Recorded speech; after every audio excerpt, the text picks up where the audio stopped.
Ayan po mga kabida, isang magandang oras sa lahat at welcome po sa aking channel. Eto po, magbigay lang po tayo ng reaction po mga kabida. Ano po?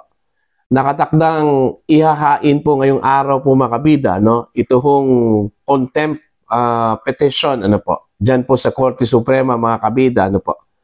Laban ho dito sa tatlong mga personalidad na nagbigay ho ng hindi ho magandang mga salita po mga kabida laban ho dito sa Korte Suprema. Ano po? Ito po'y bunsod ho sa naging desisyon po mga kabida ng kataas-taasang hukuman po mga kabida. Ano po? No?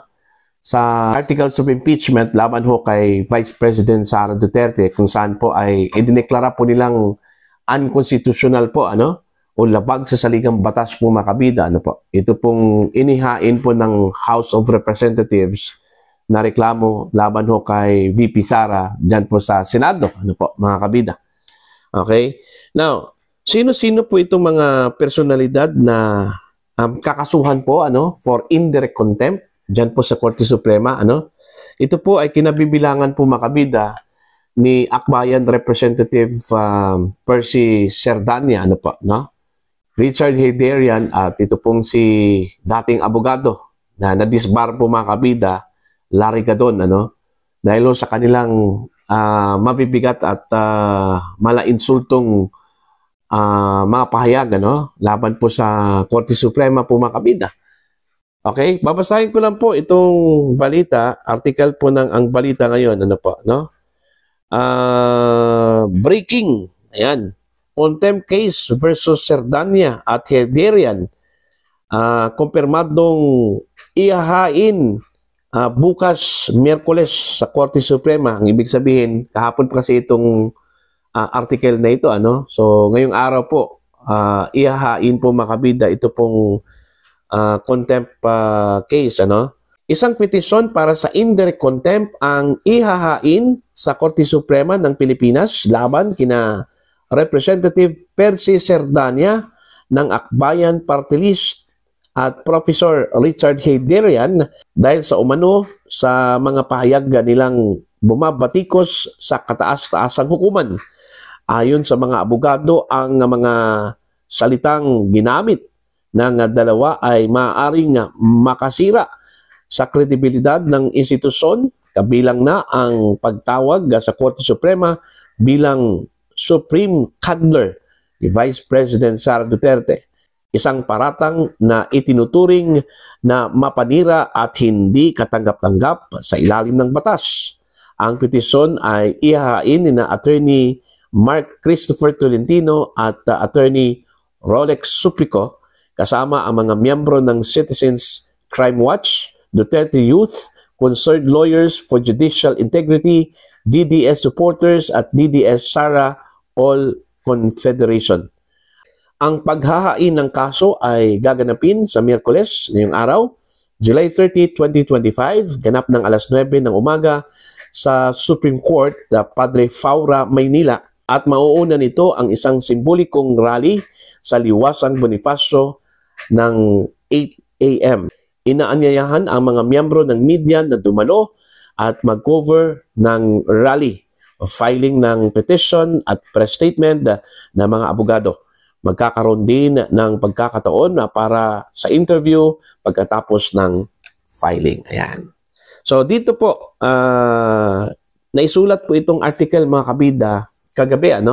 Samantalang itong isang article po mga kabida ng Ang Bagong Balita ay isinulat po 5 hours ago kung saan po ay ito naman pong si Attorney Ferdy Topacio po mga kabida, ay magsasampa ng kaso o petisyon laban ho dito kay Larry Gadon, same date ngayong araw din mga kabida. Now, ano bang implikasyon ho dito sa mga pinagsasabi po ng tatlong mga personalidad laban ho dito sa Korte Suprema mga kabida?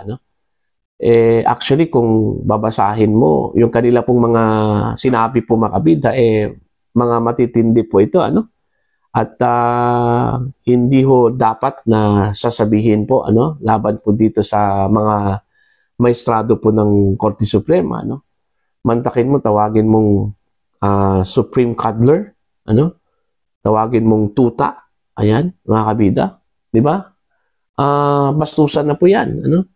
At ngayon ko lang din narinig na ganito po binastos ito pong Korte Suprema po mga kabida. No? Parang wala na po silang respeto, ano po, mga kabida. No? So, nararapat lang po na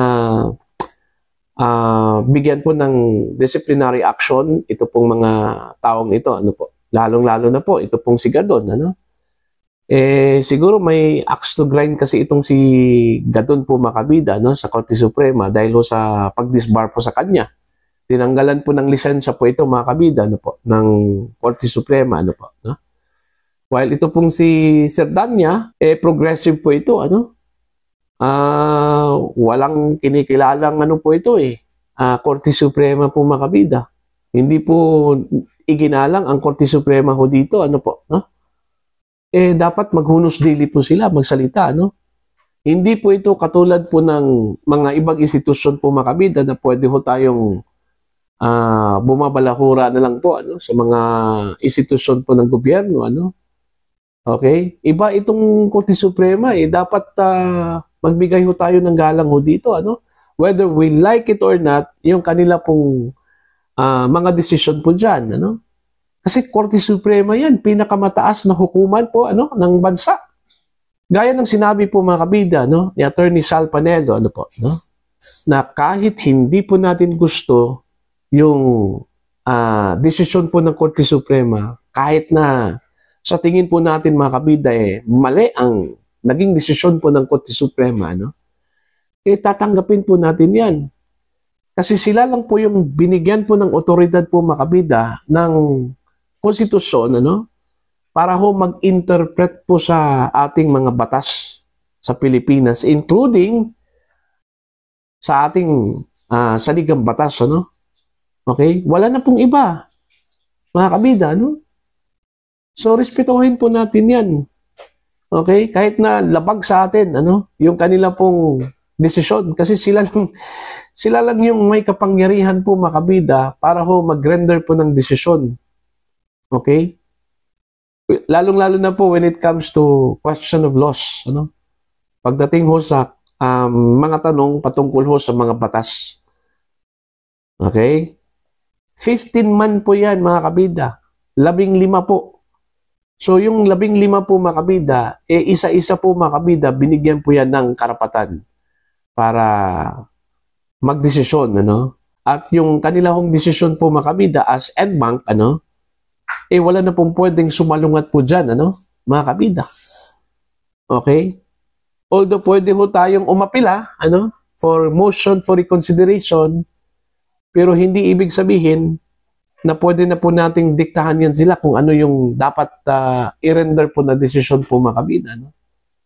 Okay? Kung nakita po nila, kung nagdesisyon po sila na unconstitutional po ang isang aksyon ng institusyon, mga kabida, sila lang po yung may alam po dyan, ano? Kasi sila lang po yung may kapangyarihan na mag-interpret ng isang aksyon kung ito ba ay sumang-ayon sa ating saligang batas, ano? At hindi na po sila lumayo sa saligang batas, ano? Dito ho sa desisyon po nila kay Vice President Sara Duterte, ano? Sa articles of impeachment na inihain po mga kabida laban po sa kanya, ano, ng mga kongresista po dyan sa House of Representatives, ano po. Hindi na po sila lumayo sa konstitusyon.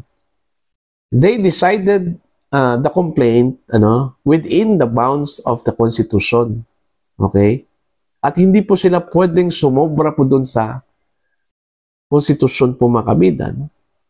Yan yung dapat tandaan po natin. 15 mga maestrado po yan. Hindi po iisa o dalawang maestrado lang po ang nagdesisyon po dyan. 15 po. Okay? 13 ang nagsabi na ang konstitusyonal, samantala yung dalawa ay hindi po bumoto, ano? Dahil ang isa naka-leave, ang isa po ay nag-abstain, ano? Mga kabida. Ni isa wala hong kumontra po dyan Wala hong nagsabi na mali. Wala hong nagsabi na konstitusyonal at sang-ayon sa saligang batas yung articles of impeachment. Lahat po sila po ay in unison po mga kabida. Ano po? No? So, sinong pwedeng question dyan sa kanila?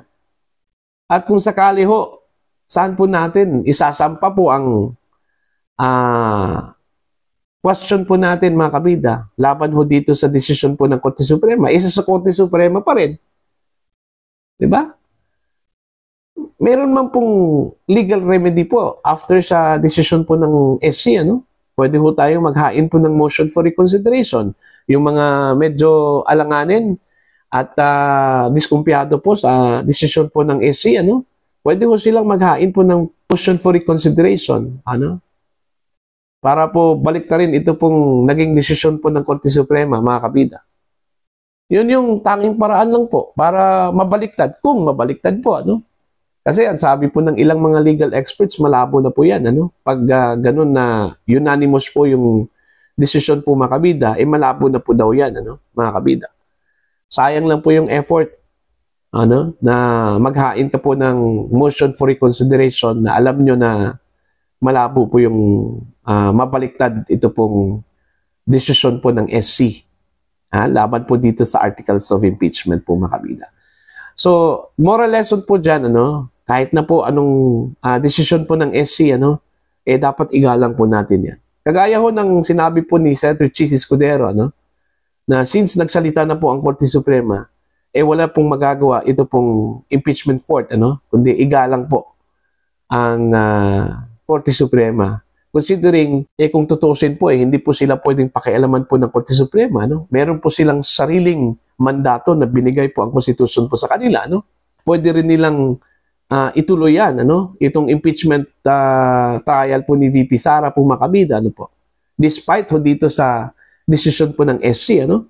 Pero ang ginawa po nila mga kabida, okay, nagpahayag po itong si Senator Chis na anumang decision po ng SC, kailangan pong igalang po yan kasi sila po yung may karapatan na mag-interpret po ng kahit anong question po ng batas mga kabida, ano po, no?